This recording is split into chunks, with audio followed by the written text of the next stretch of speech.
गुरुपद कंद कृपा सुंदर रूप हरि महामोहतम पुण्य व्यासु वचन रवि कर। प्यारे लोगों, आप लोग जानते हैं कि सत्संग का एक बड़ा दालान है।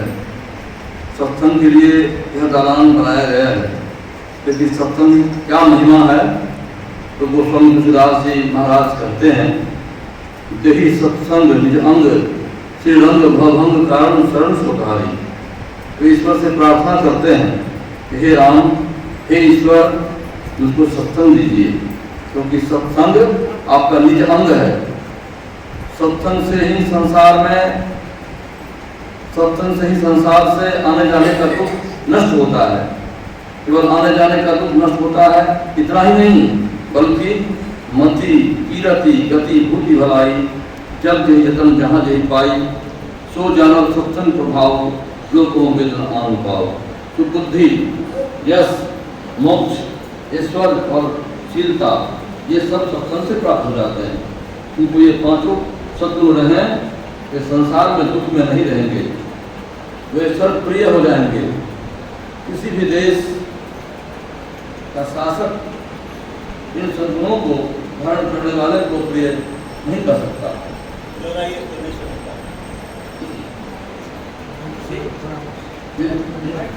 बुद्धि, यश, मोक्ष, ईश्वर और शीलता ये सब सत्संग से प्राप्त हो जाते हैं।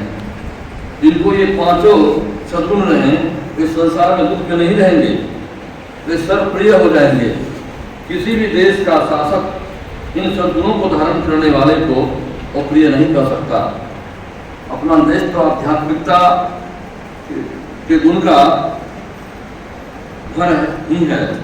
जो ज्ञान अपने देश में ईश्वर संबंधी, जीवात्मा के संबंध में और दोनों में क्या सरोकार है, कैसे दोनों मिलकर एक ही हो जाते हैं, तो दूसरे देश के ज्ञान में होना संभव नहीं मालूम पड़ता है। यहाँ इस संसार में किसी नदी, छोटी नदी या बड़ी नदी, श्री गंगा जी की तरह की नदी पर पुल बांधने में बहुत खर्च होता है, लेकिन यहाँ ऐसे भी पराक्रमी हुए जिन्होंने 400 कोस तक समुद्र पर पुल बनाया, परंतु नीचे में एक भी पाया नहीं।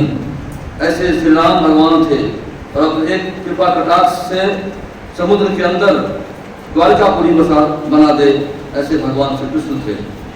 ऐसे बड़े लोग भी सत्संग को बड़ा कहते थे, गुरु की सेवा करते थे और प्रजा पालन, देश हित कर्म करते हुए भी, यहाँ तक कि सब शक्तिमान होते हुए भी पूजा ध्यान अवश्य करते थे। ये महापुरुष भी गुरु की सेवा अवश्य करते थे। हम लोग उसी देश के आदमी हैं। उन लोगों को भी चाहिए गुरु की सेवा, ध्यान और उपासना करें, उनका गुण अपने में लावें। ये सब सद्गुण ईश्वर की कृपा, गुरु की कृपा और नित्य के अपने साधन से होते हैं। फिर हम लोगों के यहाँ बारंबार जन्मने मरने का जो सिद्धांत है, यह बड़ा अच्छा सिद्धांत है।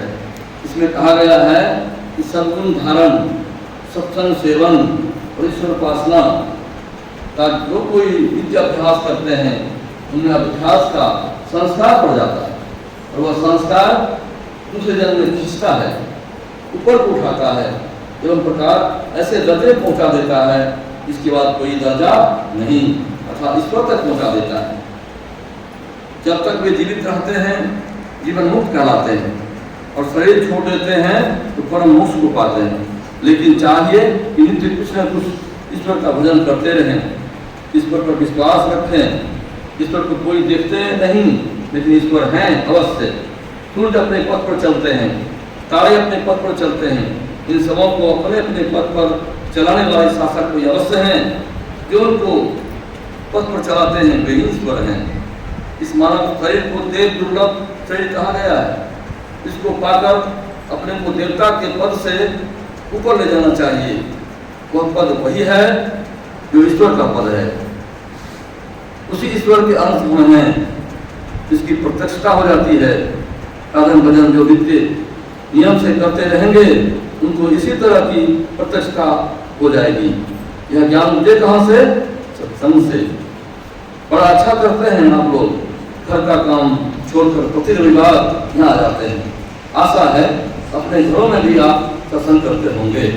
जो सत्संग नित्य करते हैं, साधन भजन करते हैं, उनका उत्तम संस्कार बनता है। साधन भजन के लिए ऋषि मुनियों ने त्रैकाल संध्या बताई है।